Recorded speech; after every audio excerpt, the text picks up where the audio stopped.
अलैकुम वरहमतुल्लाहि वबरकातुहू। अल्हम्दुलिल्लाहि रब्बिल आलमीन वस्सलातु वस्सलामु अला सय्यिदिल अंबियाइ वल मुरसलीन व अला आलिहि व अस्हाबिहि अजमाइन।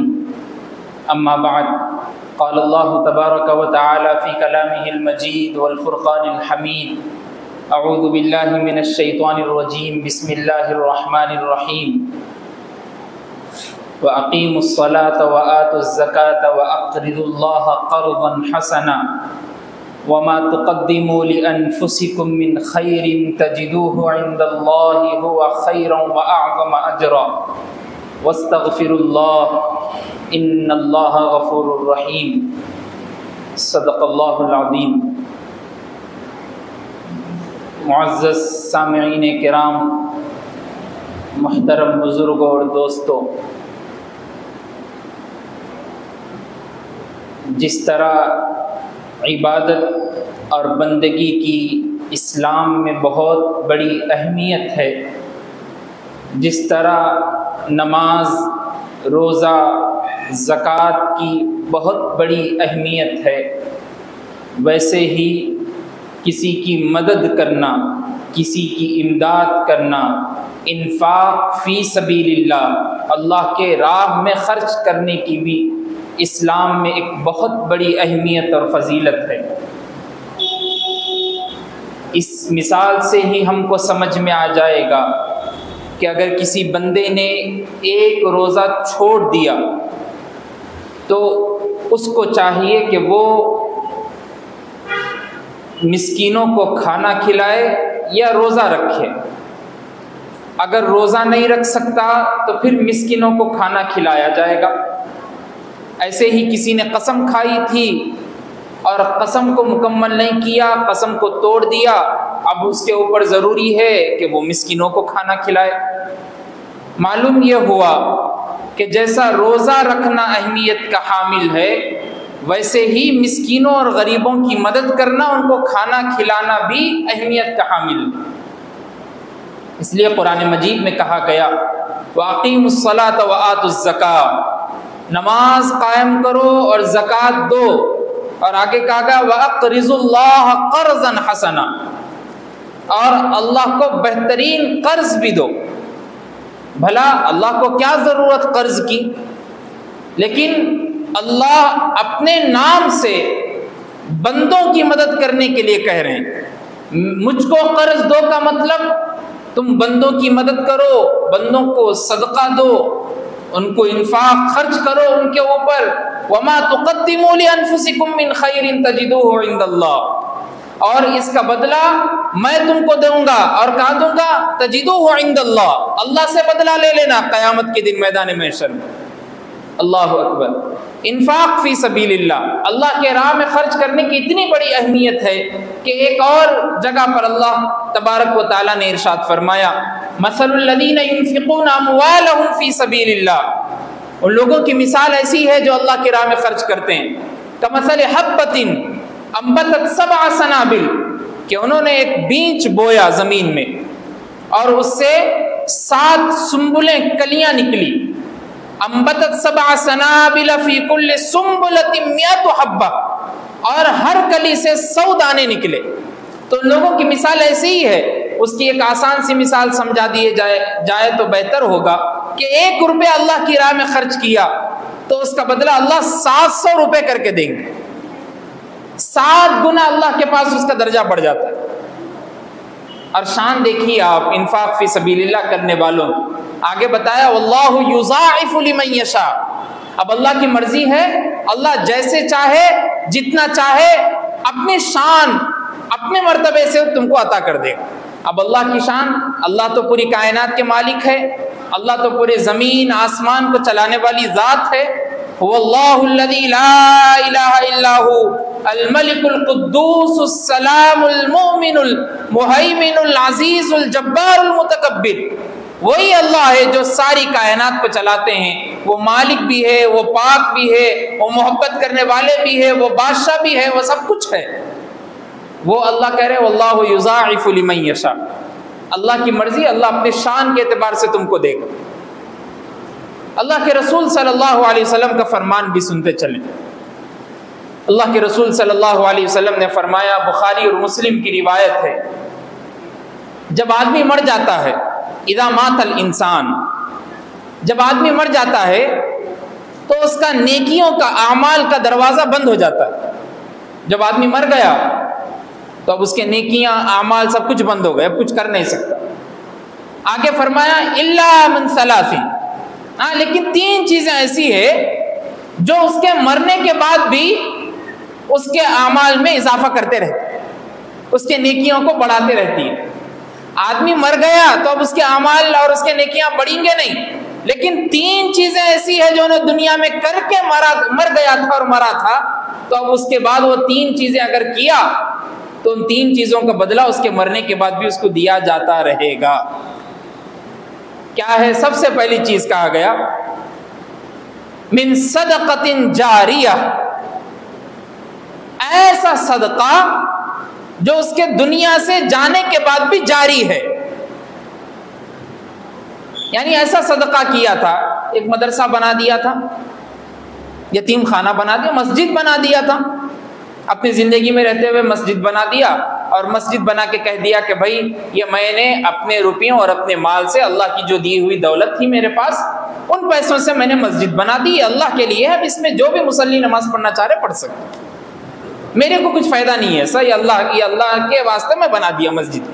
अब उन्हें मर गया, 1 महीना 1 हफ्ता 1 साल के बाद मर गया, उसका अमाल तो बंद हो गया, दरवाजा बंद हो गया, लेकिन इस मस्जिद में जितने मुसल्ली आते रहेंगे नमाज पढ़ने को, कुरान मजीद पढ़ेंगे, बयान करेंगे, खुतबा होगा, नेक बातें करेंगे, फजाइल की कोई किताब पढ़ेंगे, तफसीर पढ़ेंगे, कुछ भी करते रहेंगे, मस्जिद में आने के बाद उसको सवाब मिलते रहेंगे। इसको ही बोलते हैं सदका जारिया। और कहा गया दूसरा वो शख्स, अव इल्मिन युंतफअ बिही, उसने ऐसा इल्म हासिल किया था जिसके जरिए से दूसरे लोगों को फायदा पहुंचाया। जैसा एक कुतुबखाना बनाया, किताबों का लाइब्रेरी बना दिया, किताबों की, इस्लामिक रीडर्स, उसमें पूरी हिस्ट्री की किताबें, तफसीर की किताबें, सीरत की किताबें, खुलाफा की सीरत की किताबें, औलिया की सीरत की किताबें, पूरी हिस्ट्री की किताबें उसमें मौजूद है। उसने कह दिया कि भाई ये मैं सिर्फ अल्लाह के लिए बनाया हूँ, आप जाइए इसमें विजिट करिए, पढ़िए, इस्लामी नॉलेज को बढ़ाइए अपनी, ये अल्लाह के लिए किया हूँ।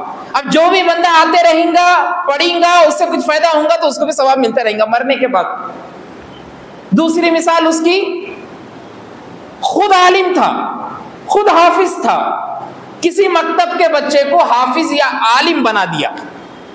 अब वो बच्चा जब तक पढ़ते रहेगा, जब तक दूसरों को पढ़ाते रहेगा, जब तक उन्हें दूसरों को हाफिज आलिम बनाएगा, तो उसका हाफिज आलिम बनना भी ये वो सबको सवाब पहुंचाते रहेंगे। इसको बोलते हैं औ इल्मिन युंतफअ बिही, ऐसा इल्म जिसके जरिए से नफा हो, फायदा हो। तीसरी चीज अल्लाह के रसूल सल्लल्लाहु अलैहि वसल्लम ने फरमाई, अल्लाह के रसूल सल्लल्लाहु अलैहि वसल्लम ने फरमाया औ वलदुन सालिह, तीसरी ऐसी औलाद जो नेक हो। गौर कीजिए आप, अगर कोई आदमी मरने से पहले अपनी औलाद को नेक बना के मरा, मालदार बनाने की बात नहीं चल रही, प्रॉपर्टी दिलाने की बात, जमीन जायदाद उसके नाम पे करने की बात, बिल्डिंग उसके नाम पे करने की बात, शादी धूमधाम, वलीमा धूमधाम से करने की बात नहीं चल रही। अब वलदुन सालिह, ऐसी औलाद जो नेक हो। अब जब तक वो नेकी का काम करते रहेगी औलाद, बाप को भी फायदा पहुंचते रहेगा मरने के बाद। ये 3 चीजें बुखारी और मुस्लिम में इसकी रिवायत मौजूद है। अल्लाह के रसूल सल्लल्लाहु अलैहि वसल्लम ने फरमाया, जब आदमी मर जाता है तो उसके नामाए अमाल का दरवाजा बंद हो जाता है, लेकिन 3 चीजें उसके मरने के बाद भी उसको फायदा पहुंचाती है। एक सदका जारिया, एक ऐसा इल्म जिसके जरिए से दूसरों को फायदा हो, एक नेक औलाद। 3 चीजें। अब देखिए, सबसे पहली चीज पे आज हमको बात करना है। सबसे पहली चीज कही गई सदक़तुन जारिया, ऐसा सदका जो हमेशा बरकरार जारी रहता, रेगुलरली चलते रहता। 2 तरीके के सदके रहते, वक्फ, 2 तरीके के इन्फाक फी सबीलिल्लाह, अल्लाह की राह में खर्च करने की 2 सूरतें हो सकती। एक सूरत तो यह है कि जब का जब जो काम हो खर्च कर दिया जाए। जैसे मसलन किसी बच्चे की स्कूल की फीस माँ पे नहीं कर सक रही, बाप का इंतकाल हो गया, माँ खड़ी हुई है कि भाई मेरा बच्चा पढ़ना चाह रहा, कोई अगर मंथली एक फीस पे कर दिए तो काफ़ी है। उस वक्त उसकी महीने की फीस पे कर दी। ये सदका जारिया नहीं है, लेकिन सदका है ये भी। अल्लाह इसके ज़रिए से आपको नफ़ा देंगे जो कुरान मजीद में कहा गया। एक सदका होता जो आपके मरने के बाद, आपकी नस्लों के मरने के बाद भी जिंदा रहता, वही उसको सदका जारिया को दूसरे नाम से हम वक्फ बोलते। वक्फ अब कई दिनों से, 2 हफ्ते से, तकरीबन 10-12 दिन से सुनते हुए आ रहे होंगे, औकाफ, वक्फ की प्रॉपर्टी। जो सियासतदान बैठ के सुप्रीम कोर्ट से लेके यहां तक यही बात चलते हुए आ रही कि औकाफ की हिफाजत कैसी हो। यह है क्या वक्फ? हम सुनते हैं हम खाली एक ही नाम सुने अब तक, वक्फ बोर्ड। वक्फ बोर्ड कहाँ है भाई? वक्फ बोर्ड के पास है। वक्फ बोर्ड बोलते किसको? असल बनाया क्यों गया? वक्फ बोलते क्यों? वो समझ में आना जरूरी है। क्या है वक्फ? वक्फ के अगर लुग़वी माना देखेंगे डिक्शनरी में तो उसके माना आता रुकना, ठहरना।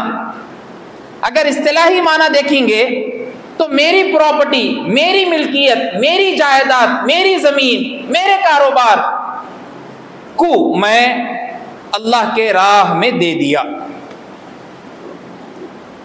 पहले जितने नवाब थे, जितने बादशाह गुजरे, मुगल हो, मुगलों की सल्तनत हो, चाहे किसी भी और की सल्तनत हो, बादशाह जितने भी थे, मैं ये नहीं बोलता कि वो रोजेदार, नमाजी, हज करने वाले, उम्रा करने वाले थे, आप खुद पढ़ लीजिए। लेकिन ये बात जरूर मैं कहता हूं, उन सब की एक आदत थी, वो अपनी जायदाद का 3% हिस्सा अल्लाह की राह में खर्च करते थे।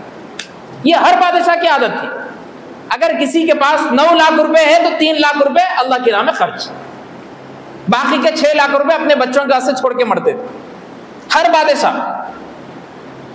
अब देखिए आप, औकाफ में कई चीजें आती, मस्जिदें, कब्रिस्तान, ईदगाह, दरगाहें और ऐसी चीजें जिसके जरिए से मदरसा हो या पानी का कुआं हो, पानी का कहीं बोर हो, जगह हो कि भाई ये खाली जगह है, इसमें मैं बच्चों का एक मदरसा डालना और मकतब डालना चाह रहा हूं, मैं अल्लाह की राह में खर्च कर दे रहा हूं, वक्फ कर दे रहा हूं।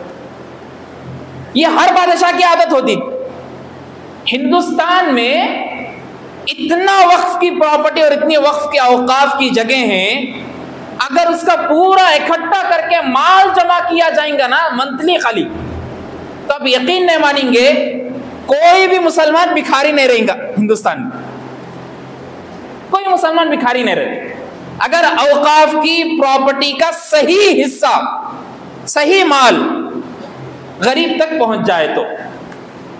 ये मस्जिदें जो बनाया करते थे पहले लोग, आप कई मस्जिद, मक्का मस्जिद देखिए आप, वक्फ है, बादशाह ने बनाई, बना के कहा कि भाई ये मस्जिद मैं अल्लाह के लिए दे दे रहा हूँ, इसमें सिर्फ नमाजी आएंगे, नमाज अदा करेंगे। चार मीनार वक्फ है, दवाखाना वक्फ है, उस्मानिया वक्फ है, कई ऐसी चीजें, ताजमहल वक्फ है।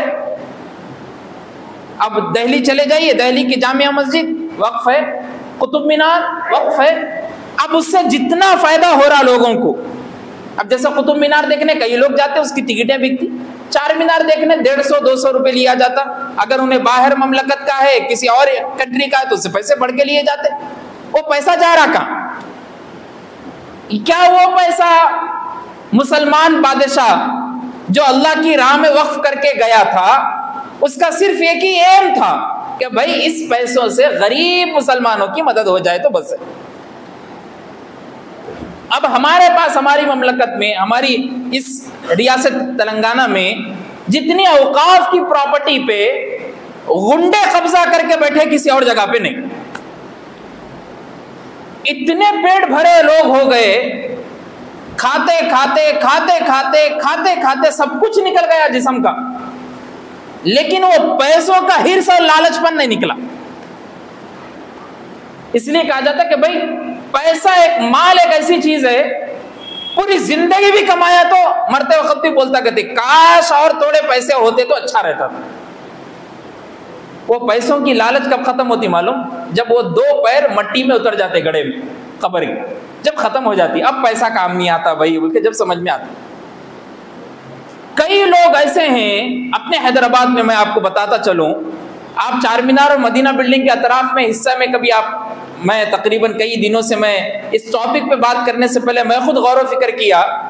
कई मुसलमान अपने ऐसे हैं जिन्होंने वक्फ की प्रॉपर्टी पर कब्जा किया और कब्जा करके उसको दूसरों को किराया देके उनसे 2-3 लाख रुपए किराया वसूल करके गवर्नमेंट को वक्फ के किराया कितना दे रहे मालूम? 200 रुपए, 500 रुपए, 1000 रुपए। और जो वहां दुकान चला रहा उससे पैसे ले रहे 1 लाख रुपए मंथली किराया। भाई मेरी जमीन पे आप मेरी मलगी दिया, मैं आपको किराया 1 लाख रुपए, बाकी के पूरे खा ले रहे। और कितना जा रहा? 100 रुपए, 500 रुपए, 1000 रुपए, 5000 रुपए बहुत हो गए। अब बताइए 5000 रुपए में 1 महीने का पूरे घर में राशन आता क्या किसी के? अब गरीब की मदद कहां से हो सकती? और ये वक्फ का जो किस्सा है ना, ये इस्लामी तौर तरीके से चलते आ रहा और इस्लाम से पहले भी था। वक्फ कोई नई चीज नहीं है, अल्लाह की राह में खर्च करना कोई नई चीज नहीं है। जैसे हजरत ईसा अलैहिस्सलातु वस्सलाम की वालिदा जो हजरत मरियम अलैहिस्सलातु वस्सलाम थी, उनकी माँ ने जब दुआ की कि अल्लाह अगर मेरे को बेटा हुआ तो मैं उसको मस्जिद के हवाले कर दूंगी अल्लाह की राह में। अब जब तक जिंदा रहेगा उस घर में रहेगा, अल्लाह के घर में, वहीं साफ सफाई करेगा, वहीं रहेगा। लेकिन अल्लाह को कुछ और मंजूर था।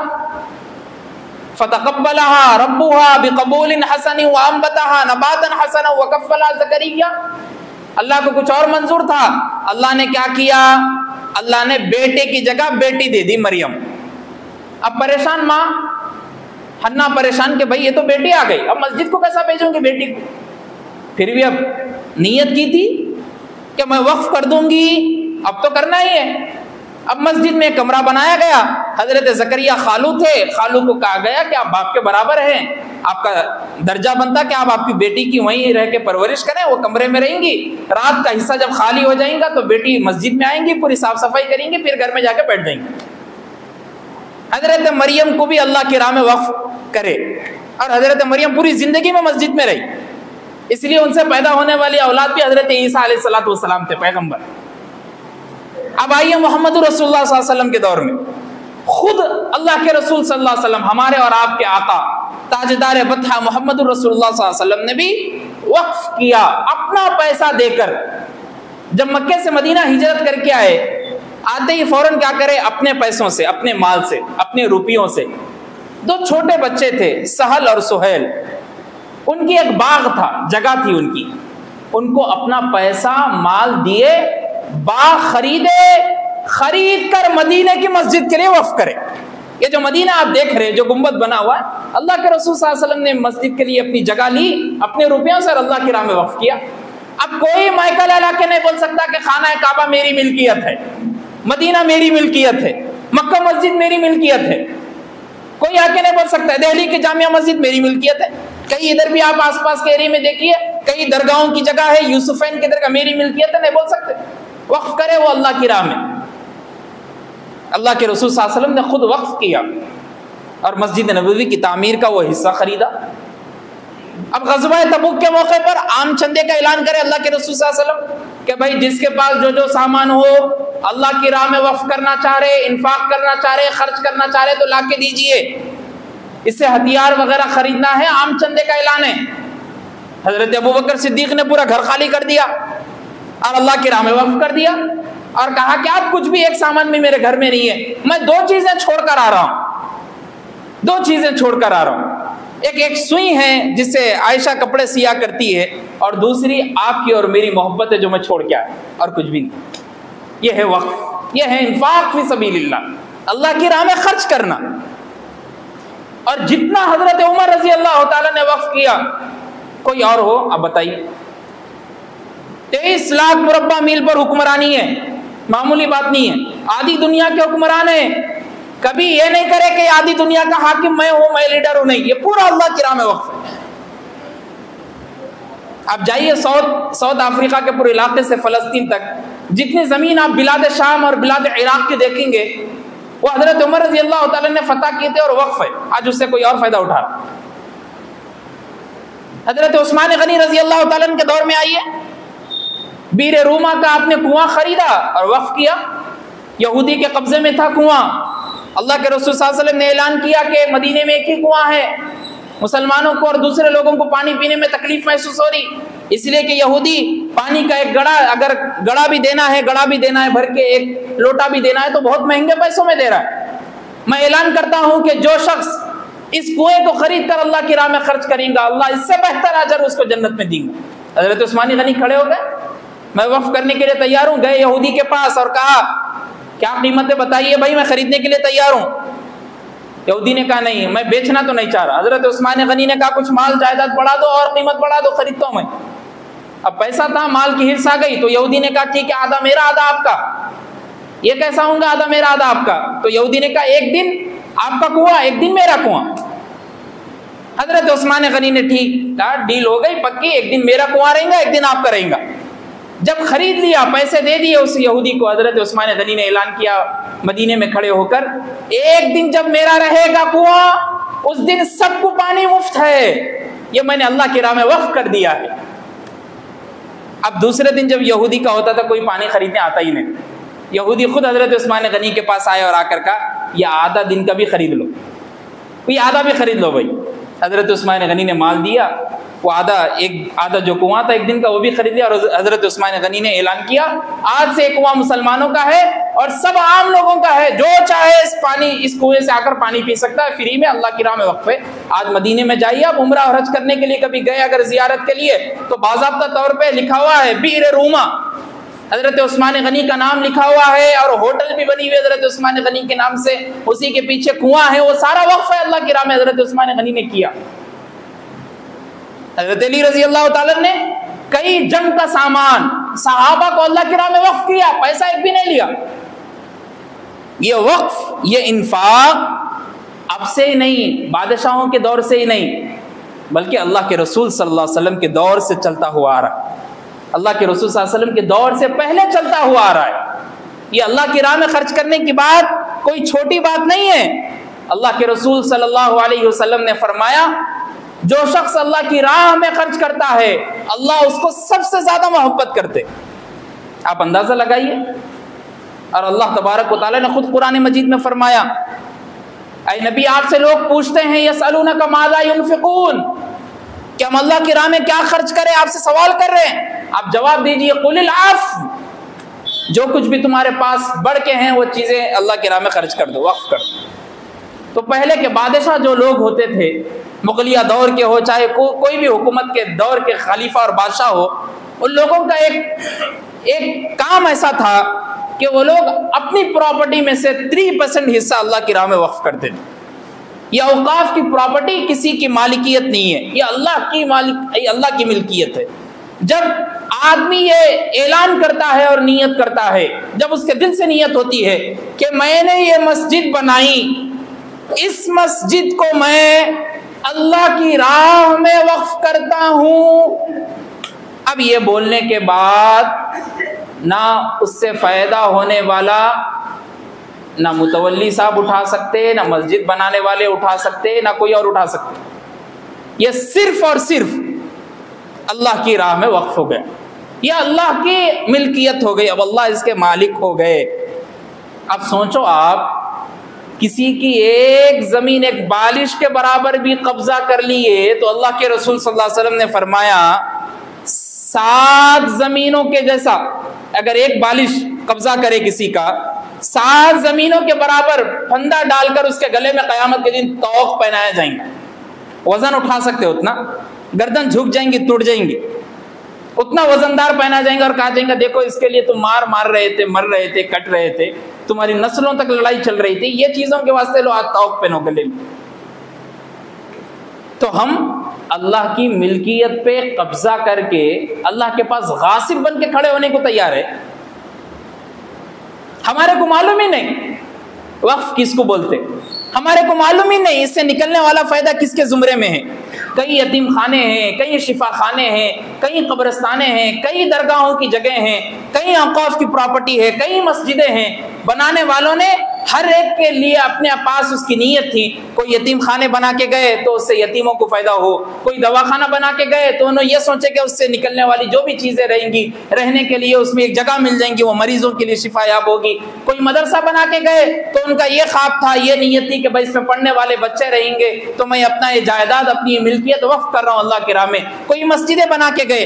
अब ये जितने औकाफ की जमीनें हैं ये अल्लाह की है, किसी और की नहीं। हाँ, थोड़ी देर के वास्ते कोई उसका निगरान बन सकता, निगरान बन सकता। भाई ये मस्जिद है, इसकी देखभाली, लाइट है, फैन है, माइक है, मुअज्जिन साहब की तनख्वाह है, इमाम साहब की तनख्वाह है, नल का बोरिंग का काम है, कुछ भी है। एक जिम्मेदार उठ के खड़ा हो गया कि भाई मैं देखने के लिए तैयार हूं, जो भी इससे पैसा आएगा मैं करूंगा, या बेहतर ये है कि किसी से चंदा होकर भी ऐलान कराया जाएगा और कराया जाएंगे, कुछ ना कुछ करेंगे, मैं निगरान बनने को तैयार हूं। ऐसे ही जितनी तेलंगाना और हिंदुस्तान में औकाफ की प्रॉपर्टी है, गवर्नमेंट इसकी सिर्फ मुतवल्ली है, निगरान है, उसके अलावा और कुछ भी नहीं।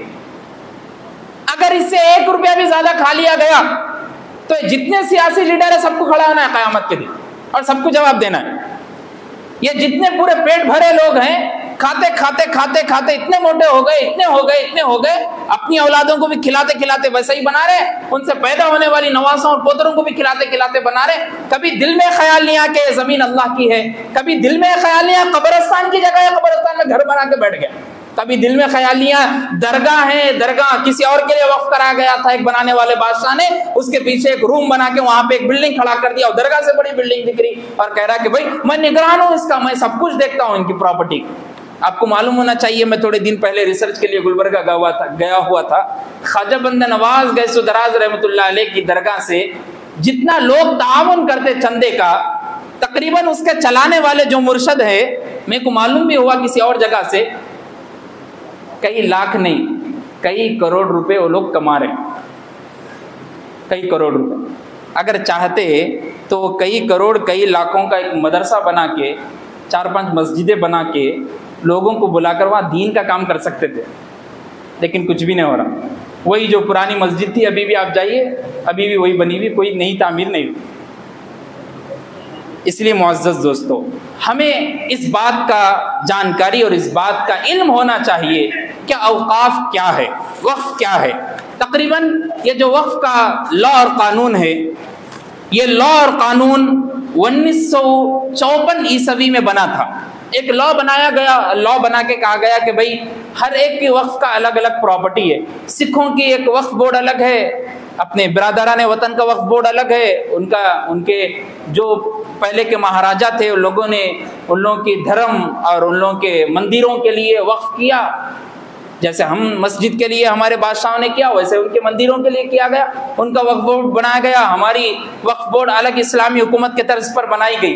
1954 ईस्वी में एक वक्फ एक्ट जारी किया गया और उसमें जहाँ तक हो सके लिहाज किया गया कि भाई मुसलमानों को इससे कुछ फ़ायदा हो। उसके बाद 1984 ईस्वी में फिर दूसरी मरतबा एक लॉ पास किया गया। वो चलते रहा तकरीबन 2010 तक वो लॉ चलते रहा। 2010 में आने के बाद 2010 में एक ऐसा कानून जारी किया गया जिससे कई मुसलमानों को जितने औकाफ की प्रॉपर्टी है उससे होने वाला फायदा रुक जाए, ऐसा एक कानून और एक ऐसा एक लॉ बनाया गया। और आप जानना चाहिए आपको, उस वक्त उठने वाले मुस्लिम पर्सनल लॉ बोर्ड के उलमा और दानिशवरान थे। और आज की टॉपिक जो आपके सामने बयान की जा रही, तकरीबन कई दिनों से हम तमाम खुतबा जितने इस हैदराबाद और दक्कन में रह रहे हैं उन लोगों के पास बात पहुंचाई गई कि भाई आप आपके जुम्मे में मुस्लिम पर्सनल लॉ बोर्ड के हवाले से औकाफ की तहफ़्फ़ुज़ और हमारी जिम्मेदारी पे बात कीजिए, ताकि आम लोगों को इसकी जानकारी हो कि वक्फ क्या चीज़ है, उसका एक्ट क्या है, क्यों बनाया जा रहा, क्यों तकलीफ दी जा रही। 2010 में एक ऐसा लॉ पास किया गया, एक ऐसा एक्ट पास किया गया जिससे कई औकाफ की प्रॉपर्टी को अपने अंडर में बात करने की बात ली जा रही थी। उस वक्त मुस्लिम पर्सनल लॉ के बोर्ड के उलमा और दानिशवरान खड़े हुए और 2013 तक उसको किसी न किसी जरिए से बिठाया गया और फिर बात की गई और फिर पार्लियामेंट में बात रखी गई। तो 2013 में फिर एक कानून, एक लॉ पास हुआ और उसमें बात तय हुई कि भाई जो पहले ही चलते हुआ आ रहा था तहफ़्फ़ुज़ का, वो अभी भी चलते रहेंगे। अब थोड़े दिन पहले, 15-10 दिन पहले एक और पेशगी की गई और कहा गया कि भाई ये जितने औकाफ की प्रॉपर्टी है इस बारे में हम 40 कवानीन नाफिज करेंगे, नए 40 नए कवानीन सिर्फ मुसलमानों की वक्फ की प्रॉपर्टी। इसमें यह भी हो सकता कि जितने औकाफ की प्रॉपर्टी ये लोग अपने अंडर में ले लें। इसमें यह भी हो सकता कि जितने मुसलमानों के इन यतीम खानों से, इन दवाखानों से फायदा मिल रहा वो भी रोक दिया जाए। तो अल्हम्दुलिल्लाह फिर मुस्लिम पर्सनल के बोर्ड के उलमा और दानिशवरान खड़े हुए और 8 दिन पहले एक और उनके पास बिल दिया गया कि हम इसके खिलाफ आवाज उठाने को तैयार है। तो जहां तक हो सके फिर हुकूमत ने उसको फिर दबाया और हो सकता है कि कई 15-20 दिन या 1 महीने के बाद फिर वो एक्ट वापस हो और उसमें मुसलमानों को जो तहफ़्फ़ुज़ात मिलने चाहें, जो औकाफ की प्रॉपर्टी की तहफ़्फ़ुज़ हो, उसको फिर ख़त्म कर दिया जाए। हो सकता है। इससे पहले हमको जानकारी होना जरूरी है, जानकार बनना जरूरी है, उसका इल्म हमारे पास होना जरूरी है। हम कहीं गांव में, देहातों में जाते हैं, पुरानी मस्जिदें हैं, कदीम मस्जिदें हैं, गिरी हुई है, शहीद की गई है, कब्रस्ताने हैं, कई जंगलों में तब्दील हो गई, कई झाड़ें उड़ गई और उनका प्रॉपर्टी का कोई मालिक नहीं है। एक गासिब आ जाता और उस पर गस्ब करके कहता है कि मेरे बाप दादाओं ने छोड़ कर गया था, इसकी ये बिल है, ये लो मैं फेक बना के लेके आया, उसको क्या मालूम, ला के खड़ा कर दिया। ये अल्लाह की मिल्कियत है, किसी और की जागीरदारी नहीं। इसलिए मुअज़्ज़ज़ दोस्तों, ये पहलवानी, ये अपना असर और रसूख, ये अपनी छाती को बताकर किसी और के सामने दमदारी की बात करना कि मैं हूं, इसके प्रॉपर्टी का मालिक मैं हूं, सब छोड़ दीजिए। क्या सूरत और क्या मुंह अल्लाह के पास दिखाएंगे। जितना औकाफ की प्रॉपर्टी का तहफ़्फ़ुज़ करना है उतना करिए, बाकी उसकी मिल्कियत, उसका मालिक सिवाय अल्लाह के कोई और हो नहीं सकता। हमारे ऊपर ये जरूरी है, हमारे ऊपर ये बात लाजिम है, हमारा ये फर्ज बनता है दीनी और मिली और सियासी कि हम जब भी एक्ट की बात हो, किसी भी तहफ़्फ़ुज़ के औकाफ की, तो अगर वो गलत हो तो हम सब मिलकर उसकी गलतदारी का सबूत देंगे और पेश करेंगे और उसके खिलाफ हम आवाज़ उठाएंगे इंशाअल्लाह। इसलिए कि औकाफ का तहफ़्फ़ुज़ हमारी सबसे बड़ी जिम्मेदारी है। अल्लाह से दुआ कीजिए कि अल्लाह हम सबको कहने सुनने से ज़्यादा अमल की तौफ़ीक़ अता फ़रमाए। व आखिर